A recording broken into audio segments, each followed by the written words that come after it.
Parliament के budget इजलास का आगाज 31 जनवरी से हो सकता है। बजट इजलास 2 मरहलों में होगा।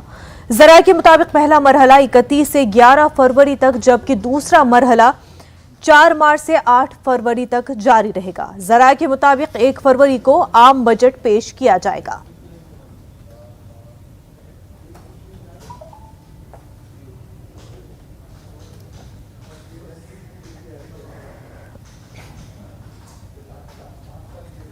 तो आपको बता दें कि ज़राए के हवाले से ये खबर सामने आ रही है कि पार्लियामेंट के बजट इजलास का आगाज़ 31 जनवरी से हो सकता है। वहीं ये बजट इजलास 2 मरहलों में होगा।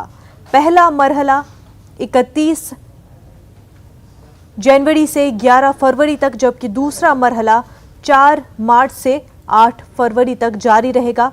वहीं 1 फरवरी को आम बजट पेश किया जाएगा।